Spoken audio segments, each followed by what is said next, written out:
All right. Oh, not the ashy elbow. Okay, it's not ashy. It's just that like there was perlite. I swear, I swear, I swear.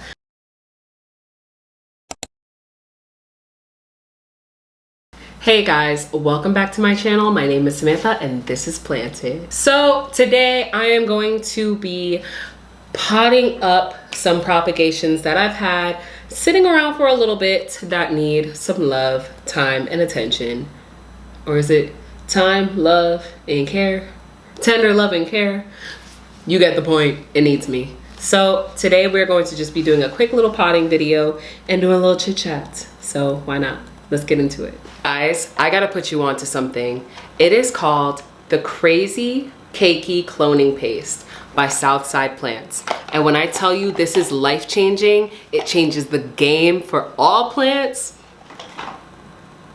You know I wouldn't lie to you. So what is Crazy Cakey Cloning Paste? It's a group of hormones that stimulates the plant, and what those hormones do is just reproduce that leaf. So say your plant lost some leaves and you're just like, dang, like I'm never gonna get that leaf back. This cloning paste can actually bring back that leaf. So the jar that I have is all like beat up, a little shattered, and definitely used. Okay, definitely, hold on. Definitely used because it works. This Crazy Cakey cloning paste is awesome. It comes with these little cotton swabs, Q-tips, whatever you want to call them, and you just dip them into this cloning paste and you put it on your plants to clone the plant. What? They not only make this Crazy Cakey cloning paste, but they have leaf shine, they have fertilizers, they do specialize a lot in orchids as well. So there's something for every kind of plant. I really, really love this company. When I first bought this, I bought this like a couple years ago, and I used it on a pothos, I used it on a raindrop peperomia, and it worked. It literally worked. Like, I'm still shook to this day. So if you are interested in buying this Crazy Cakey cloning paste, I have a discount for you. Are you ready? I don't think you're ready. The discount is 10% off of your entire purchase using my code PLANTED. And remember, PLANTED with a V. And it's all caps. So PLVNTED. And it is for 10% off your entire purchase. I'm telling you, go get you some of this. Go get you some, and don't say I didn't tell you. And when it works, remember who put you on. Okay? All right, let's get back to the regular programming. So the biggest project I have, and excuse the chirping in the background. Excuse the chirping in the background. Unfortunately, my smoke detector's battery needs to be changed. So yeah. All right, but I have this beautiful propagation box, and it's just a Rubbermaid container. And my friend, one of my very, very close friends, E, if you're watching this one's for you, boo. Today we are going to be focusing on this Heartleaf Philodendron that needed to start over. A lot of the roots were like dying, unfortunately. And so I went over to E's house and was like, hey, that plant, I didn't say chirp, I said that plant. Want me to take care of that for you? So if you know anything about me, if I come to your house and you got plants, I'm gonna be looking. I want to see if they're doing okay and if they need anything. Okay, call me your like local plant consultant. So I chopped up my friend's plant and decided to root it. And before, I'm gonna show some before and after images and like just kind of like how it started to how it got to this. This half is their plant, the rest is this pothos that I'm trying to do a little experiment with, and so far it seems to be doing pretty well. Like, I'm actually really, really impressed. So let's get into this. So the Heartleaf Philodendron is right here, and I just have it in some damp sphagnum moss, and pretty much what I'm gonna do is take it out of the sphagnum moss, put it into soil, water it really well, give it some lighting, and see how it does. So let's get started. All right, so I'm gonna just hold the container this way and look at it with you guys because I don't really feel like adjusting the camera. I'm a little lazy right now. As you can see, it is very attached into the sphagnum moss. So it's in there. So actually, I think I need to adjust the camera so you can see me working at it and taking the sphagnum out. Now, you can keep the sphagnum moss like onto the roots. It's not gonna really be a big deal. It's just that will then be in your potting mix. So I don't really want the sphagnum moss in my potting mix. Sphagnum moss could get a little moldy and I don't really want it to transfer into my soil. So what I'll do is like, I'll just take it out, and I'm not gonna adjust the camera. I lied. I'm so sorry to y'all. I don't like to lie to you guys, but this one time I will lie. I'm not gonna take it out. So as you can see, the root did develop here, but there were no roots here, unfortunately. Like I see like a little bit. I don't know if you can really see it. I'm shaking like crazy. You could kind of see like that little one white leaf, or one white root, but I don't think it's gonna really be successful. So I might just chop it here and just put that part in the soil. So right now I'm gonna work on getting it out of the sphagnum moss and just seeing how it goes. So I got this. Yeah, I'm gonna lean it this way because I'm that lazy. So if you don't know anything about me, I'm a Taurus. Okay, I'm a Taurus, and we can be a little lazy sometimes, you know? Like I'm a hard worker and stuff, but I do have some qualities about me, but that would identify as lazy. But the thing is, it's just like, I like comfort. I like comfort over anything. So this one is starting to root a little bit. I might I might hold off on putting that into soil, or I might just do it just to see what happens. Cause like there are so many in here that did root really well. So I have another one. Oh, bam. I'm using my chest. I'm using my chest to keep this supported. So then I'm just gonna take off the sphagnum moss and just do that. So let's zoom in. You don't need to see me, but I'll keep talking to you guys because I know how much you guys love me. Okay, much better. I was getting a little weird. So then I have this with the sphagnum moss. I'm just gonna take that off. Actually, I could just put the sphagnum moss right back in instead of making a mess on my table here. But yeah, so I'm a Taurus. I'm very into zodiac signs. If you're not, then okay, I guess. There's like a lot of people out there who are like, zodiac signs aren't real. And it's like, okay, but they are. Like I've been studying astrology, specifically in the zodiac realm. Are there any other parts of astrology? I don't know. But anyway, I've been studying astrology since I was like 11. And what got me into it was my brother. He was really into astrology. And there was a time where I was coming home like from school each day. If I didn't have homework, I was like, I'm bored. And he was like, all right, you so bored? Read a book. And he threw down this like astrology book, and I started reading it. And since then I had just been really into it. So astrology is my thing. But yeah, so I'm a Taurus sun, I'm a Pisces moon, and I'm a Cancer rising. Lot of emotions, a lot of love, a lot of sass, a lot of energy. But I'm very big like on love. I don't know. So anyway, I'm just talking to you guys because you deserve to know more about who the hell you're watching. Think about it. You say you're watching me and trusting all this information I give you. You don't even know me. Maybe you don't care. You should care though. But if you're still at this point of the video, yo, go ahead and drop your zodiac sign. I'm trying to see something. What is your zodiac sign? You can drop your sun sign. You could drop your big three. And when I say big three, I mean your sun, moon, and rising. And if you're wondering, how do you find that out? You need to know the exact time you were born and the city, the exact city you were born as well.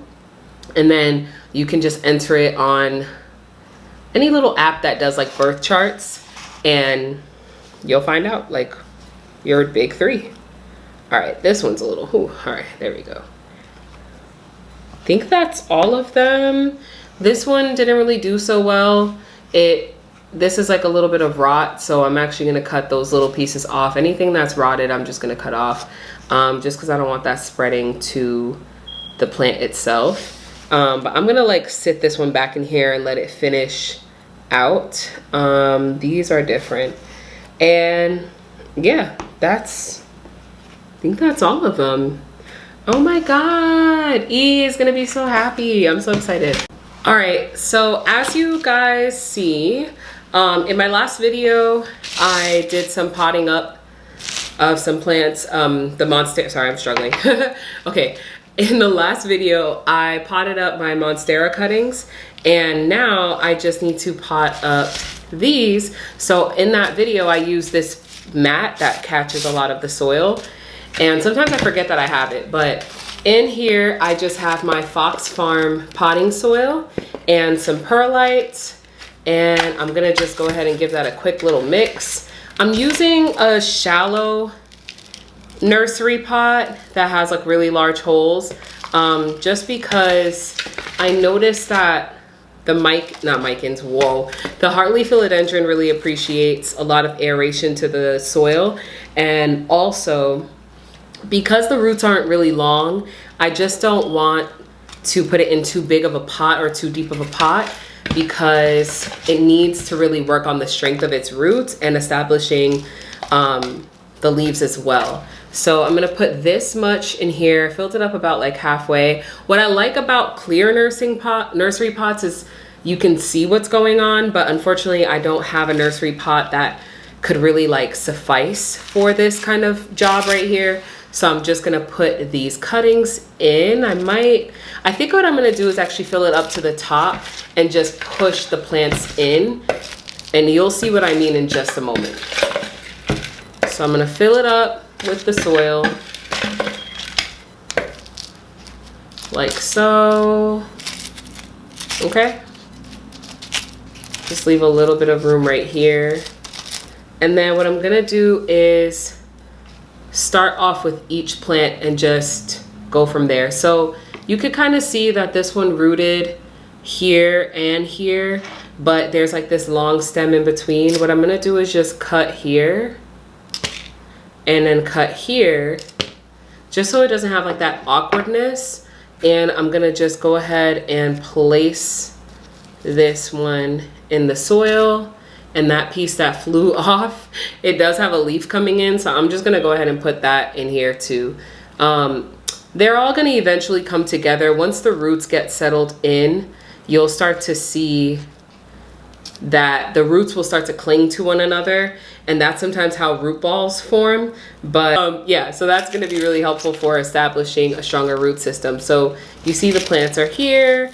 I'm gonna take this one, this beautiful little, I don't know why it's not focusing, I'm trying. I'm gonna take this little cutting here, and I'm gonna go ahead and place it in here and just push the roots down. You wanna be gentle when you do that, because if you lose the roots, well then you'll have nothing to really start with, and you'd have to re-root the plant, and you don't really wanna do that. So I'm gonna push this one down. This one's a funky little one. Some of them just grew weird, and I'm just kind of dealing with it. I'm just taking it as it comes here. But just push them down in, and then you'll start to see the pattern of how I'm doing this. This one is really, really long, a lot of roots, but not a lot of leaves. So I'm gonna unfortunately just get rid of this part because it doesn't have any leaves. I'm gonna keep the ones that do have leaves and focus on that and put that into the pot. So I'm gonna just speed up the video from here, and you'll see how it all comes together.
All right, so you can see that they're all in here. What I'm gonna do now is just top it off with a little bit more soil just to cover any exposed roots. And I know you're probably like, whoa, you just dumped it right on the leaves, lady.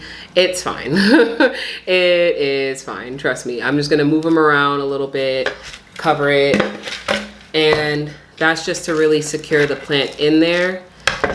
Some roots are kind of poking out, and I just wanna make sure they all get into the soil, because if they have too much air exposure and they're not in the soil and getting moisturized properly, then unfortunately they will they'll just kind of go away and they won't survive. Essentially, they just won't. So it's best to just be safe than sorry. It'll look a little, I'm not gonna say ugly, but it'll look a little visually unappealing for a little bit while it's getting acclimated. But once it is fully established, it's gonna look gorgeous and full. That was why I arranged the leaves the way that I did, is because I really want this to look a lot more full than it did before. Because if you know anything about the Heartleaf Philodendron, it is a trailing plant, and something about trailing plants is while they can look so beautiful from the leaves down, it will look really bald on top.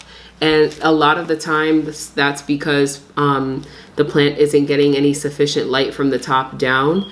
And I just want to make sure that this has a strong foundation of plants at the top, and having a lot of leaves here, so that way it can get used to having a fullness to the top. If I'm making any sense, you want it to look full, okay? You want it to look full, you want it to look cute. And that's what she looks like right now. So I'm gonna go ahead and water this and put her under a grow light and just see how she acclimates to the soil. And if it, oh, I missed one. But if it does great, then great. It should do great because the rooting process was really successful. And my friend E, I hope you are excited about your new plants. Alrighty guys, so that's it for this video. I hope you enjoyed me talking randomly about the most random things. But these are the final products, I guess. This is the final lineup, or the final result. Yeah, so this is the final result. And the squamiferum, I watered it. I top watered these plants with a little bit of fertilizer. I use Foxfarm fertilizer, the liquid fertilizer. And I watered this one. And the reason why I water from the top down, if you didn't hear in my last video, is just that I like to make sure that the gravity is pushing it down so it naturally compacts just a little bit to keep the plants in place while they're getting acclimated into the soil. So I give it a very heavy watering. I'm giving it fertilizer because I've been noticing that this Foxfarm fertilizer has been amazing for my plants. So yes, but I wanted to say thank you guys so much once again for all of the love and the support that you guys have been showing me on my videos. And I cannot wait to see you guys in my next one. Bye. I'm so tired of that chirping. Bye. This is gonna be a fun one. This is gonna be a project. Now you can see my little awkward dimples. I have this, like this, and the other side kind of light. I don't know, it's weird, but yeah. Hey, now we're up close and personal and it's starting to get a little weird. Let me tilt this down a little. Ooh.